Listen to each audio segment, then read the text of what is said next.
Halo, selamat siang semuanya. Perkenalkan, nama saya Syahira Syirabina Kuswandi, dan pada kesempatan ini saya dan teman-teman saya akan menjelaskan sebuah materi mengenai Occidentalism, dimulai dari pengertian, sejarah, perkembangan, perdebatannya, contoh penerapan pemikiran Occidentalism, karakteristiknya, kelebihan kekurangan, dan Occidentalism serta relevansinya dengan hubungan internasional.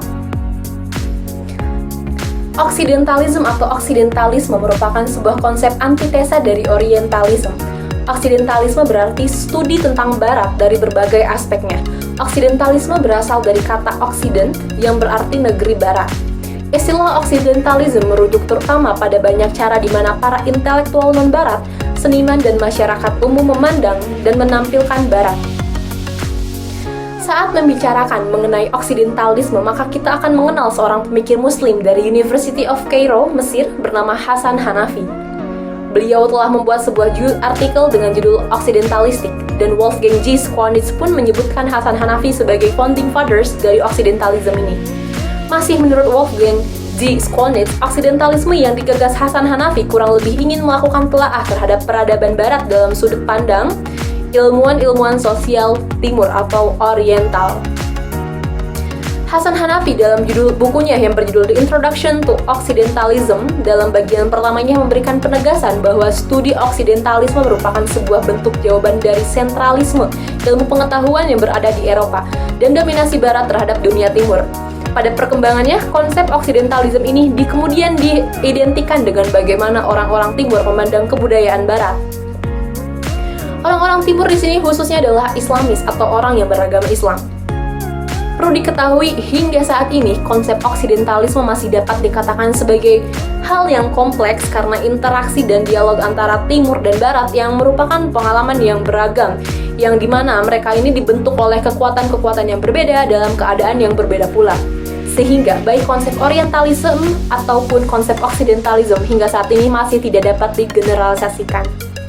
Pada intinya, Oksidentalisme itu merupakan sebuah cara pandang orang Timur dalam memandang orang Barat, akan tetapi penerapannya berbeda dengan Orientalisme. Jadi di sini saya akan menjelaskan mengenai sejarah dan perkembangan dari Oksidentalisme. Nah, sejarah Oksidentalisme sendiri sebagai sebuah disiplin didirikan berabad-abad setelah terbentuknya Orientalisme, tepatnya lagi di akhir abad ke-20, di mana perkembangan Oksidentalisme menurut Abdullah Metin dalam jurnalnya Occidentalism and Eastern Reply to Orientalism dapat ditelisik melalui 3 pendekatan, yaitu yang pertama, Occidentalism as Emancipation, di mana pendekatan ini terdapat beberapa tokoh yang terlibat seperti Tonneson yang mendefinisikan Oksidentalisme sebagai respon positif Arab terhadap kritik Edward Said mengenai Western Orientalism. Selain itu, terdapat juga Hasan Hanafi yang merupakan salah satu pelopor dalam membangun disiplin ini dengan bukunya pada tahun 1992, yaitu Muqaddimah fil Ilm al-Istighraq, yang mendeskripsikan Oksidentalisme sebagai pertahanan diri terhadap kehancuran Orientalism, ilmu yang mempelajari Barat, sekaligus menyaring nilai-nilai Barat yang meresap ke dalam budaya Timur. Selain itu juga terdapat penulis-penulis lain seperti Ostrog, Aydin, dan Yavuz yang menguatkan pendapat Hanafi jika Oksidentalisme merupakan bentuk pertahanan dari Timur.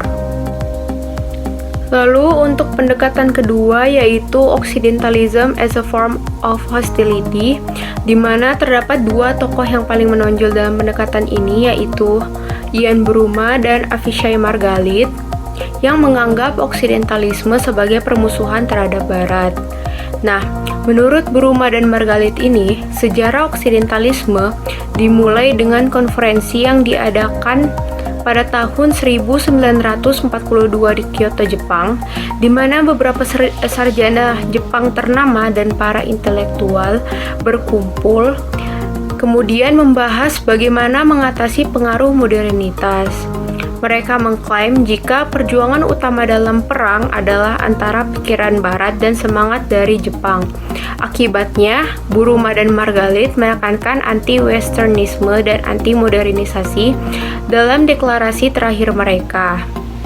Untuk pandangan ketiga sendiri, yaitu Occidentalism as a way of reaching the center. Nah, untuk pendekatan ini sendiri tidak menganggap oksidentalisme sebagai permusuhan melawan Barat. Mereka berpikir bahwa oksidentalisme akan menguntungkan Barat dan Timur.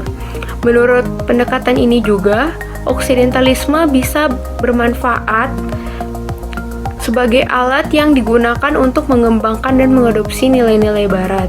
Nah, perkembangan ini kemudian menghasilkan tipe-tipe oksidentalisme yang dapat diklasifikasikan menurut kriteria yang berbeda. Yang pertama itu berasal dari Jonathan Spencer yang membagi dua jenis oksidentalisme menjadi positivis dan romantic oksidentalisme. Kemudian ada Douglas Cowan yang juga membagi oksidentalisme menjadi dua jenis, yaitu oksidentalisme proaktif dan juga oksidentalisme partisipasif. Lalu ada Watering yang membagi oksidentalisme menjadi dua kata sifat, yaitu lugas dan universal. Lalu ada juga Coronil yang membagi oksidentalisme berdasarkan sistem klasifikasi yang mengekspresikan bentuk perbedaan budaya dan ekonomi di zaman modern ini. Tentu dalam perkembangan oksidentalisme terdapat beberapa perdebatan yang muncul. Di antaranya seperti perdebatan antara oksidentalisme dengan orientalisme hingga perdebatan dengan pemikiran Islam. Pertama, kita akan membahas terkait perdebatan oksidentalisme dengan orientalisme terlebih dahulu ya. Dalam konteks orientalisme, tentu telah kita ketahui bahwa pemikiran Barat dalam memandang negara-negara Timur cenderung merendahkan. Kondisi tersebut tentu merupakan dampak dari adanya imperialisme Barat yang kemudian menumbuhkan kepercayaan negara Barat dalam upayanya untuk membentuk kekuasaan dan memberikan pengaruhnya. Akan tetapi, oksidentalisme memandang hal yang berbeda, di mana oksidentalisme kemudian menyatakan bahwa pada dasarnya negara Timur telah memberikan sumbangsih yang cukup besar dalam peradaban dan perkembangan dunia. Sudut pandang antara oksidentalisme dan orientalisme terbagi menjadi beberapa bentuk perbedaan yang mendasar. Yang pertama, dalam memahami negara Timur, orientalisme cenderung memandang bahwa negara Timur sebagai wilayah inferior, sedangkan oksidentalis memandang adanya kemungkinan bagi negara Timur untuk mencapai kemajuan, dan pandangan negara Barat tersebut dinilai kurang tepat karena negara Barat dianggap tidak mengenal negara Timur sama sekali. Yang kedua, dalam memahami negara Barat, orientalisme cenderung memandang bahwa upaya dalam imperialisme merupakan langkah dalam menciptakan sebuah kemajuan, sedangkan oksidentalisme justru memandang bahwa negara Barat merupakan negara yang agresif dalam meningkatkan kekuasaan dan menggunakan imperialisme sebagai alat untuk menjajah dan memunculkan hegemoni global. Berbeda dengan orientalisme, pemikiran Islam terus menunjukkan adanya kesamaan terhadap oksidentalisme. Jika melihat dari perkembangan sejarahnya, pemikiran Islam turut memberikan sumbangsi besar dalam kemajuan dan peradaban di wilayah timur. Hal ini ditunjukkan melalui adanya perkembangan dalam segi pemerintahan, agama, politik, hingga pengetahuan. Dengan adanya kondisi ini, kemudian menunjukkan baik negara Arab Islam dan negara Timur lainnya telah mendobrak pemikiran Barat yang kerap memandang bahwa negara Timur dan negara Islam adalah negara yang terbelakang dan primitif. Melalui adanya kondisi tadi, dapat disimpulkan bahwa pemikiran Islam dan oksidentalisme memiliki kesamaan. Selain itu, fenomena-fenomena dalam perkembangan dan pandangan terhadap pemikiran Islam turut menunjukkan bahwa telah muncul keinginan dan kesadaran untuk menciptakan dekolonialisasi. Dekolonialisasi ini merujuk kepada konsep di mana negara-negara Timur, termasuk negara Arab dan Islam, untuk melepaskan dari pengaruh hegemoni Barat, serta melakukan rekonstruksi terhadap identitas dan nilai yang berlaku. Halo, nama saya Michael David BP Siburian, NPM 1702111001898. Di sini akan menjelaskan penerapan oksidentalisme pada realita. Oksidentalisme menurut Edward Said merupakan pemikiran yang sangat berfokus pada imperialisme. Terutama di sini merupakan imperialisme Barat terhadap negara-negara yang non-Barat. Imperialisme Barat di sini merupakan negara-negara Amerika Serikat dan negara-negara Eropa. Nah, menurut Edward Said juga itu Edward Said menyatakan bahwa no other associated set of colonies in history was as large, none so totally dominated, none so unequal in power to the Western metropolis. Atau yang dimaksud dengan Edward Said di sini merupakan negara-negara Western metropolis. Itu merupakan negara-negara yang didominasi oleh Barat melalui oksidentalismenya, yang menghasilkan kolonialisme yang dapat dikatakan terdahsyat, di mana negara-negara tersebut betul-betul didominasi oleh Barat. Edward Said juga memberikan contoh dari dominasi Barat melalui oksidentalismenya, yaitu dengan menggunakan contoh Perang Teluk, di mana Perang Teluk ini negara-negara Barat dengan menggunakan proxy war-nya menitikberatkan dominasi mereka terhadap negara-negara non-Barat, di mana mereka hanya menggunakan negara-negara non-Barat untuk melakukan perangannya. Kemudian contoh lain dari oksidentalisme dapat dilihat dari westernisasi, atau ini lebih tepatnya westernisasi ini merupakan kelanjutan dari oksidentalisme, di mana setelah didominasi oleh negara-negara Barat melalui imperialismenya, negara-negara non-Barat mengadopsi nilai-nilai Barat yang dianggap oleh mereka sebagai nilai-nilai yang harus dicapai untuk dapat bertahan di negara di dunia yang didominasi oleh Barat. Jadi westernisasi itu dapat dikatakan seperti respons terhadap oksidentalisme oleh negara-negara non-Barat, di mana mereka mengadopsi teknologi, kebudayaan, sistem edukasi, dan nilai-nilai Barat lainnya. Gitu. Saya Fazwa Gahira Siranaser, NPM 1702101-820 akan mempresentasikan mengenai contoh pemikiran oksidentalisme yang berfokus kepada pemikiran tokoh. Yang pertama yaitu Hasan Hanafi, seorang filsuf yang berasal dari Mesir. Hasan Hanafi merupakan pelopor dalam membangun disiplin oksidentalisme dengan bukunya pada tahun 1992 yang berjudul Muqaddimah fi Ilm al-Istighraq, yang artinya pengantar ilmu oksidentalisme. Hanafi menggambarkan oksidentalisme sebagai pembelaan diri terhadap kehancuran orientalisme, ilmu yang mempelajari Barat sekaligus menyaring nilai-nilai Barat yang meresap ke dalam budaya Timur. Seruan Hanafi untuk mendirikan oksidentalisme sebagai ilmu mendapat tanggapan yang positif di antara para penulis Turki. Salah satu penulis ini, Öztürk, mendefinisikan oksidentalisme sebagai sebuah konsep yang mengacu pada rangkaian kegiatan akademik yang berkaitan dengan mempelajari masyarakat dan budaya Barat. Hanafi telah mengembangkan teorinya tentang oksidentalisme dalam beberapa buku, artikel, dan wawancara. Oksidentalismenya yang didasarkan pada teori Al-Turath dan Al-Tajdid, yaitu heritage and renewal, yang memiliki 3 bidang yang berbeda, yaitu front pertama yang berisi pendukung warisan lama, front kedua yaitu pendukung Barat, dan front ketiga yang bersikap realis. Hanafi membedakan antara oksidentalisme dan westernisasi dan menyatakan bahwa oksidentalisme adalah bidang penelitian tandingan yang dapat dikembangkan di Timur untuk mempelajari Barat dari pandangan dunia non-Barat. Tujuannya yaitu untuk mencegah westernisasi dari ancaman kemerdekaan peradaban Timur dan gaya hidup Timur yang berupa arsitektur, sains, bahasa, pakaian tradisional, penampilan fisik, dan karakteristik Timur lainnya. Oksidentalisme Hanafi didasarkan pada perhatian tentang identitas Timur, yang dengan begitu menyelamatkan identitas Timur. Alhasil, oksidentalisme menjadi disiplin ilmu yang peduli dengan perjuangan menyelamatkan jati diri dan eksistensi Timur. Selanjutnya yaitu Ian Buruma dan Avishai Margalit.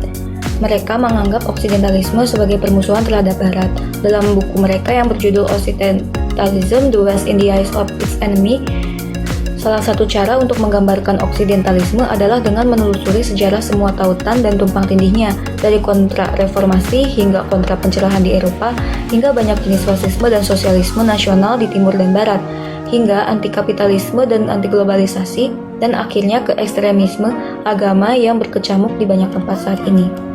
Menurut Bruma dan Margalit, sejarah oksidentalisme dimulai dengan konferensi yang diadakan pada tahun 1942 di Kyoto, Jepang. Nama konferensi tersebut yaitu Overcoming Modernity. Beberapa cendekiawan yang terkemuka berkumpul saat Perang Dunia Kedua berlangsung untuk membahas cara mengatasi pengaruh modernitas. Dalam Origins of Occidentalism, Bruma menulis bahwa oksidentalisme dimulai di tengah kontra pencerahan, tetapi juga berkembang menjadi reaksi melawan industrialisasi.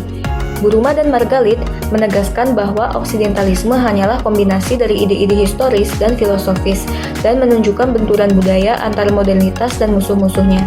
Tokoh selanjutnya itu Cousevan. Cousevan menurut perspektifnya, oksidentalisme dapat menjadi alat yang berguna untuk mengembangkan dan mengadopsi nilai-nilai barat. Menurut pendekatan ini, oksidentalisme adalah ilmu yang mengembangkan nilai-nilai barat dan mengekspornya ke dunia non-barat. Pendekatan ini juga bersifat eurosentris dan menganggap hubungan antara barat dan dunia non-barat melalui hubungan pusat pemikiran, dengan demikian mempertahankan wacana orientalis. Ya, berikutnya saya akan membahas mengenai karakteristik dari oksidentalisme. Seperti yang sudah dijelaskan sebelumnya, oksidentalisme merupakan sudut pandang postkolonialisme yang memandang bangsa barat dari sudut pandang timur. Nah, oksidentalisme ini adalah kebalikan dari orientalisme, di mana orientalisme itu adalah pemikiran yang memandang bangsa timur dari sudut pandang bangsa barat. Jadi narasi oksidentalisme itu ada sebagai bentuk counter hegemoni, atau dengan tujuan untuk menghadapi hegemoni bangsa barat terhadap bangsa lain, terutama dengan lawan pemikiran orientalisme. Karakteristik dasar dari oksidentalisme adalah mengasumsikan bahwa bangsa barat sedang menyebarkan hegemoninya melalui pemikiran atau nilai-nilai budaya terhadap bangsa lain, dan oleh karena itu oksidentalisme mencoba untuk membatasi hegemoni tersebut. Karena oksidentalisme menganggap bahwa bangsa barat memiliki batas kultur dan batas pemikirannya sendiri, sehingga dominasi bangsa barat terhadap pemikiran bangsa lain atau pemikiran bangsa barat yang seolah keluar dari batasnya sendiri harus dihentikan. Meskipun oksidentalisme terkesan seperti counter hegemoni atau mencoba untuk menghadapi dominasi bangsa barat, namun tujuan dari oksidentalisme bukan untuk menyebarkan pengaruhnya terhadap bangsa lain atau untuk menciptakan hegemoni bangsa timur, seperti lainnya orientalisme yang menjadi justifikasi di bangsa barat untuk melakukan ekspansinya terhadap bangsa lain. Pemikiran oksidentalisme bersumber dengan mempelajari tradisi-tradisi dari timur, terutama Arab dan budaya Islam yang berasal dari ilmu teologi, teks, dan cara berpikir dari warisan lama. Oksidentalisme juga merekonstruksi tradisi lama kebudayaan bangsa timur yang disesuaikan dengan tantangan zaman dengan tujuan untuk menghadapi atau menahan hegemoni bangsa barat.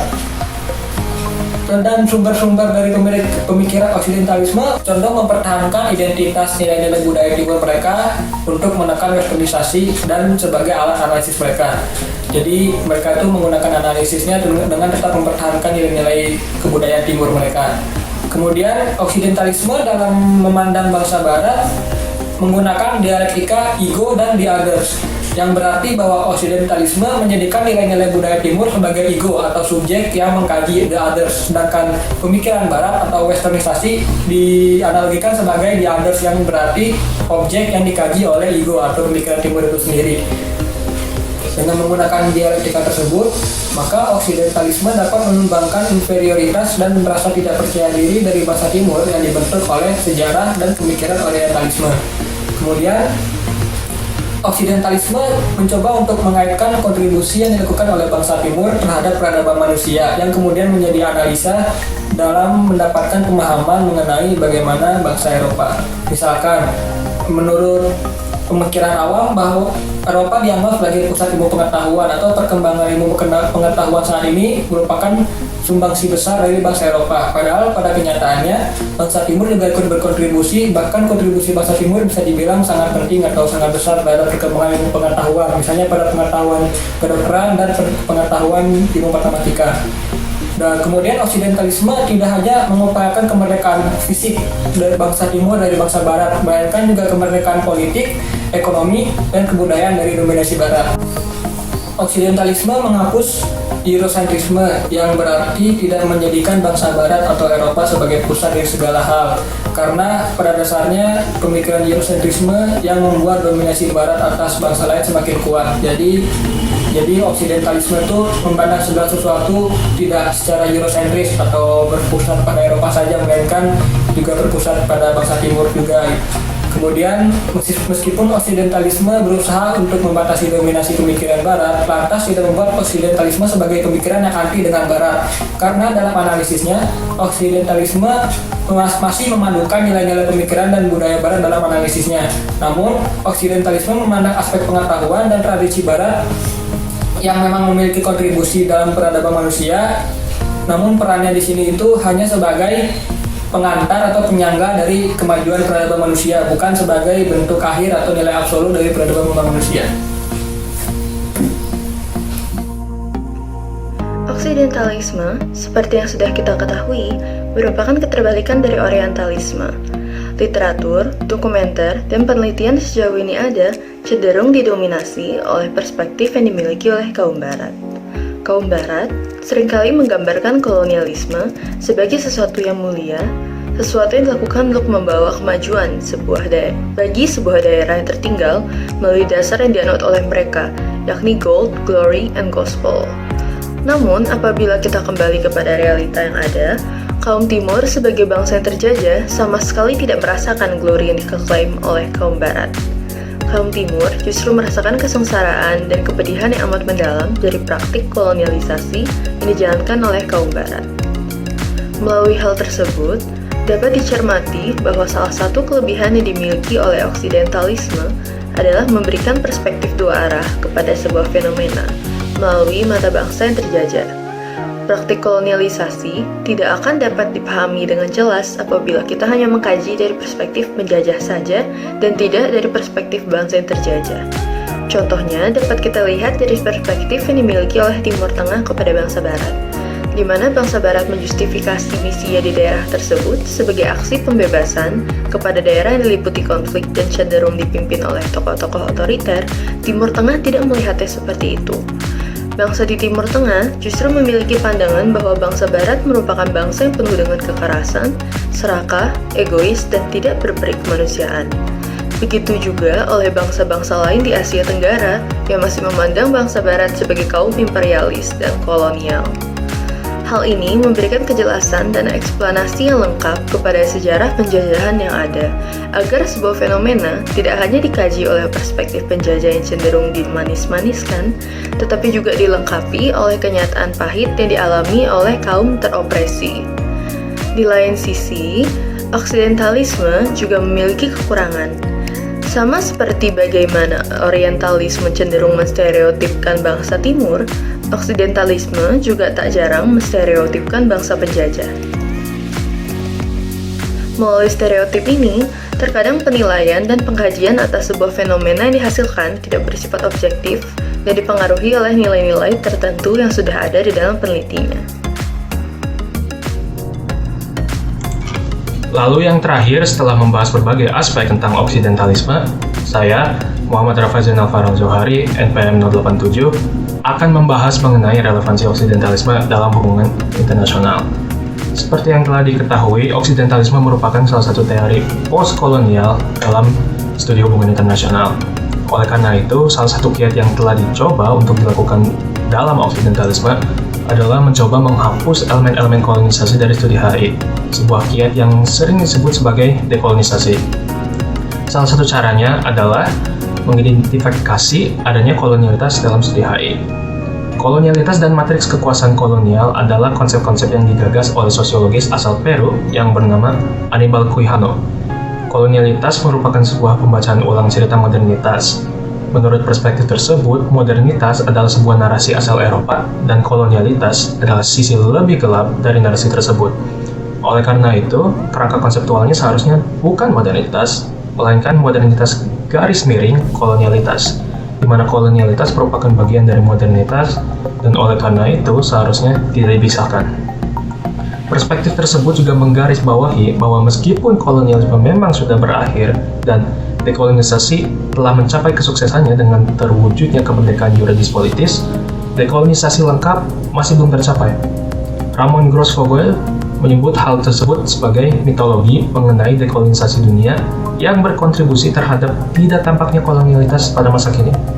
Alhasil, kolonialitas sebagai modalitas keberadaan sekaligus relasi kekuasaan yang melestarikan perbedaan sosial dan politik fundamental tidak berakhir dengan terwujudnya kemerdekaan yuridis politis, tetapi diartikulasikan ulang dari segi imajinasi tiga dunia pasca Perang Dunia II, yang alhasil menggantikan artikulasi sebelumnya mengenai oksidentalisme dan orientalisme. Matriks kekuasaan kolonial membangun dunia modern kolonial dan memungkinkan kolonialitas untuk bertahan lama, diartikulasikan ulang, dan direproduksi beserta pembagian-pembagian sosiopolitik yang dirangkumnya. Kolonialitas kekuasaan dapat dikonseptualisasikan sebagai sebuah belitan atau perseberangan antara berbagai hierarki global heterogen yang mencakupi bentuk-bentuk dominasi dan eksploitasi seksual, politik, epistemik, ekonomi, spiritual, linguistik, dan rasial. Kolonialitas memunculkan sebuah pengertian mengenai masa kini sebagai sebuah kelanjutan dari bentuk dominasi kolonial. Oleh karena itu, ia memunculkan pertanyaan tidak sekadar mengenai peran konstitutif dari masa lalu kolonial dalam pembentukan sistem internasional masa kini, tetapi juga mengenai bagaimana bentuk-bentuk dominasi kolonial terus beroperasi dalam masa kini pasca kolonial. Artinya, narasi hubungan internasional melalui konsepsi Barat mengenai modernitas berfungsi untuk membuka masa lalu HI yang kolonial beserta peran konstitutif dari kolonialisme. Sekian dari kelompok kami, terima kasih.